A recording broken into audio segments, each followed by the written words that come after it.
হাটহাজারীর মাদ্রাসা থেকে ছাত্র নিখোঁজ, 1 মাসেও মেলেনি সন্ধান, দিশেহারা পরিবার।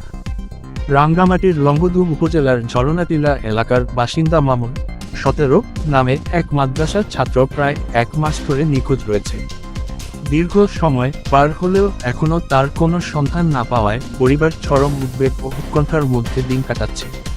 পরিবারের তথ্য অনুযায়ী মামুন চট্টগ্রামের হাটহাজারী এলাকায় অবস্থিত মাদ্রাসা মাহমুদিয়া মদিনাতুল উলুম বাতুয়ায় পড়ালেখা করত।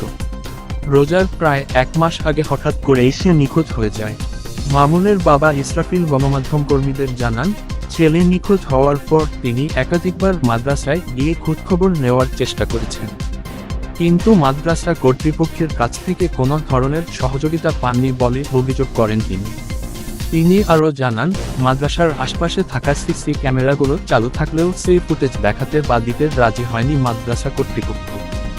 এমনকি আশপাশের দোকানদারদের কাছ থেকেও কোনো সহযোগিতা পাননি বলে দাবি করেন তিনি। এদিকে ছেলে নিখোঁজ হওয়ার ঘটনায় মামুনের বাবা ইসরাফিল বিষয়টি নিয়ে হাটহাজারী থানায় একটি সাধারণ ডায়েরি জিডি দায়ের করেন। তবে এখন পর্যন্ত সেখানে থেকেও কোনো সন্তোষজনক প্রতিক্রিয়া বা অগ্রগতি পাওয়া যায়নি বলে জানিয়েছেন তিনি। পরিবারের ভাষ্যমতে, সর্বশেষ মামুনকে মাদ্রাসার ভেতরে এক হুজুরের কক্ষে বসে থাকতে দেখা গিয়েছিল। এরপর থেকেই তার আর কোনো খোঁজ পাওয়া যায়নি। স্থানীয় সচেতন মহল বলছে, একজন 17 বছর বয়সী শিক্ষার্থীর দীর্ঘদিন ধরে নিখোঁজ থাকা অত্যন্ত উদ্বেগজনক বিষয়।